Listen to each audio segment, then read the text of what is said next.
من الشیطان الرجیم بسم اللہ الرحمن الرحیم واصبر لحکم ربک فإنک بأعیننا وسبح بحمد ربک حین تقوم۔ پچھلے آیتاں چ اللہ رب العزت نے منکرین نو، مکے والیاں نو جو رسول اللہ صلی اللہ علیہ وسلم دا اور قرآن دا انکار کرتے سن، انہوں نے مختلف کئی سوالات کیتے کہ آخر تسی اس قرآن دا انکار کردے ہو، میرے نبی رسول دا انکار کردے ہو، کس وجہ تو کردے ہو؟ آخر تواڈے کول کوئی علم، دلیل، قوت، کی طاقت ہے یا کی تواڈے کول اختیارات نے جن دی بنا تے تسی انکار کردے ہو؟ جو سوالات کیتے انہاں سوالاں دا کوئی جواب نہیں۔ فرمایا وَاصْبِرْ لِحُکْمِ رَبِّکَ، اے میرے نبی تو اپنے رب دا حکم آؤں تک صبر کر، یعنی اللہ تعالیٰ جو فیصلہ فرما دے انہاں دے متعلق کہ انہاں نو عذاب دے دے، انہاں نو غرق کر دے، یا اس تو علاوہ کوئی اللہ دا فیصلہ آوے، اس وقت تک تسی صبر کرو۔ فَإِنَّكَ بِأَعْيُنِنَا، پس بے شک اسی تانوں ویکھ رہے ہیں۔ اپنے نبی نو دلاسا دیتا، حوصلہ دیتا کہ تسی صبر کرنا ہے اور اسی تہاڈی نگرانی کر رہے ہیں، تانوں یہ نقصان نہیں پہنچا سکن دے، تانوں کوئی یہ اذیت نہیں دے سکن دے، تسی ہر وقت ساڈیاں اکھاں دے سامنے ہو۔ وَسَبِّحْ بِحَمْدِ رَبِّکَ، اور اپنے رب دی تعریف کرو تسبیح دے نال، حین تقوم، جدوں تو کھڑا ہوویں، جدوں تسی کھڑے ہونا نا ادوں اپنے رب دی تسبیح حمد بیان کرنی ہے۔ اس تو مراد دو نمازاں نے، ایک نماز ظہر دی ہے اور ایک نماز عصر دی ہے، یعنی دن دیا نمازاں، اور اگلی آیت چ دوسریاں 3 نمازاں دا ذکر ہے۔ فرمایا وَمِنَ اللَّيْلِ فَسَبِّحْهُ، اور رات دے کچھ حصے دے اندر اس دی تسبیح بیان کر۔ اس تو مراد مغرب اور عشاء دی نماز۔ وَإِدْبَارَ النُّجُومِ، اور ستاریاں دے جان تو بعد بھی اللہ دی تسبیح اور حمد بیان کرو۔ اس تو مراد فجر دی نماز، یعنی اپنے نبی نو فرمایا کہ تسی نہ 5 نمازاں ادا کرو، اللہ دی تسبیح بیان کرو اور صبر کرو۔ انہاں کافراں دے متعلق اور منکراں دے متعلق اسی خود ہی فیصلہ کر لیں۔ سورت طور ختم ہو گئی اور اس تو اگے سورت نجم ہے۔ بسم اللہ الرحمن الرحیم۔ والنجم اذا ہوا، قسم ستارے دی جدوں گردا ہے، جدوں ڈگدا ہے۔ گرن تو مراد کئی معنی ہو سکتے ہیں، یہ بھی ایک معنی ہے کہ جدوں شیطان آسماناں تے جاندے نا باتاں سنن واسطے تے انہاں دے اوتے ستارہ ڈگدا ہے، وہ شیطان نو بگان واسطے ستارہ ڈگدا ہے۔ یا گرن تو مراد یہ بھی ہے کہ جدوں ستارے غروب ہوندے نے اور فجر طلوع ہوندی ہے۔ بہرحال ستارے دی اللہ نے قسم اٹھائی، والنجم اذا ہوا، ستاریاں دی قسم جدوں غروب ہو جاندے نے یا جدوں گردے نے۔ ما ضل صاحبکم، تہاڈا ساتھی او راہ بھلیا نہیں۔ اے مخاطب نے مکے والے جڑے نبی صلی اللہ علیہ وسلم دا انکار کردے سن، آپ نو جھوٹا کہندے سن، نعوذ باللہ، مجنون کہندے سن، جادوگر کہندے سن، گمراہ کہندے سن۔ تو اللہ نے قسم اٹھائی، پہلے فرمایا مینوں ستارے دی قسم ہے، ستاریاں دی قسم ہے، ما ضل صاحبکم، اے تہاڈا ساتھی گمراہ نہیں، اے کوئی راہ بھلیا ہویا نہیں۔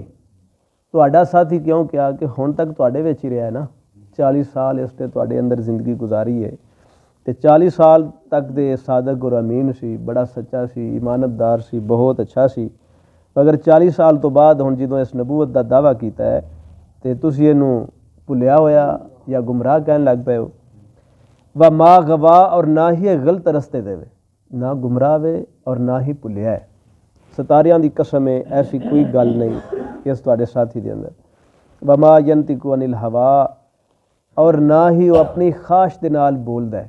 ایک بھی اعتراض کردے سن نا کہ کلا بہ کے کتے قرآن نو جوڑدا رہندا ہے، ایک کلام جوڑدا رہندا ہے، پھر آ کے سنا دیندا ہے، کہندا ہے قرآن ہے۔ تو اللہ تعالیٰ نے فرمایا ستاریاں دی قسم ہے، یہ میرا نبی تے اپنی خواہش نال بول دے ہی نہیں، کدی بھی اپنی خواہش نال نہیں بولیا۔ قرآن بڑھانا تے درکنار، یہ تے اپنی خواہش دے نال بولدا بھی نہیں۔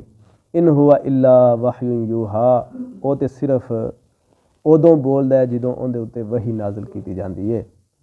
نبی محمد کریم صلی اللہ علیہ وسلم کے متعلق اللہ تعالیٰ نے اور اس قرآن نے کتنی بڑی بات بیان فرمائی ہے۔ قسم اٹھا کے فرمایا کہ نبی خود نہیں بولتا، یہ ادوں بولتا جدوں آسمان تے اندے اتے وہی نازل ہوندی ہے۔ بہت سارے لوگ رسول اللہ صلی اللہ علیہ وسلم دیاں باتاں دا انکار کردے ہیں، بظاہر مسلمان نے تے وہ نبی پاک صلی اللہ علیہ وسلم دیاں گلاں نوں انہاں تے شک کردے ہیں، مشکوک سمجھدے ہیں اور پھر انکار بھی کر جاندے ہیں۔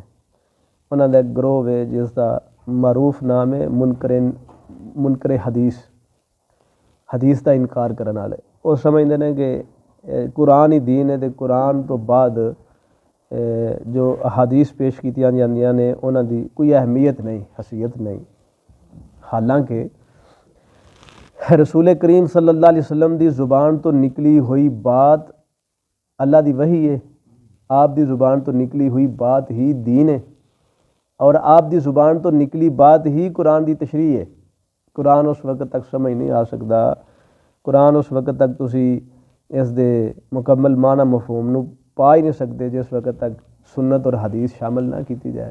رسول اللہ صلی اللہ علیہ وسلم نے خود فرمایا سی کہ اللہ تعالیٰ نے مینوں کتاب دیتی ہے اور ان دی تفسیر اس قرآن دی تشریح وہ بھی اللہ نے نال عطا کیتی ہے۔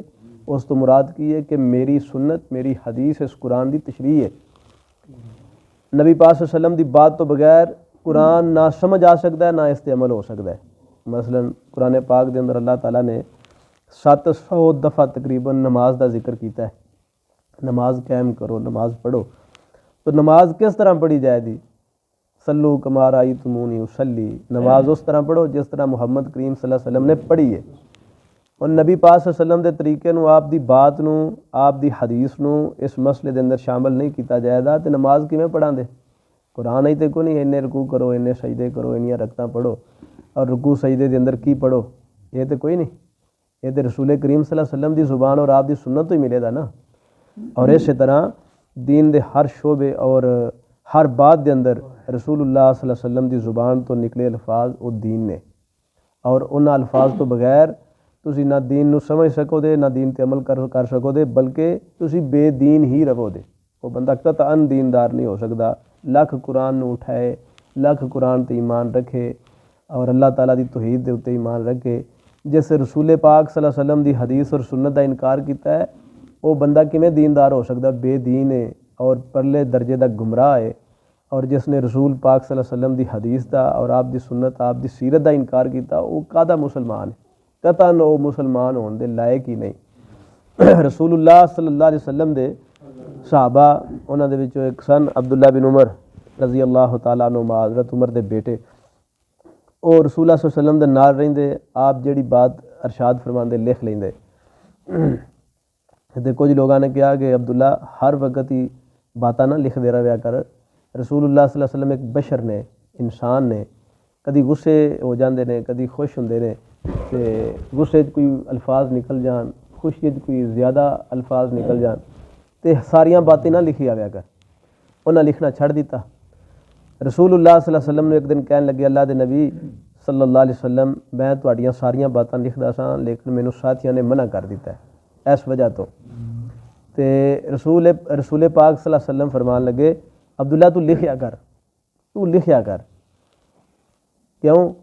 آپ نے نا اپنے منہ مبارک دی طرف اشارہ فرمایا، فرمایا قسم ہے مینوں اس ذات دی جس دے ہاتھ اندر میری جان ہے، یعنی مینوں اللہ دی قسم ہے، اس منہ دے وچوں جیڑی بھی بات نکل دی ہے حق نکل دی ہے، جیڑی بھی بات نکل دی ہے حق نکل دی ہے۔ حق تو مراد کی ہے؟ اس منہ تو نکلن والی بات ہر بات ہی دین ہے، ہر بات ہی دین دی بات ہے اور ہر بات ہی دین دا حصہ ہے۔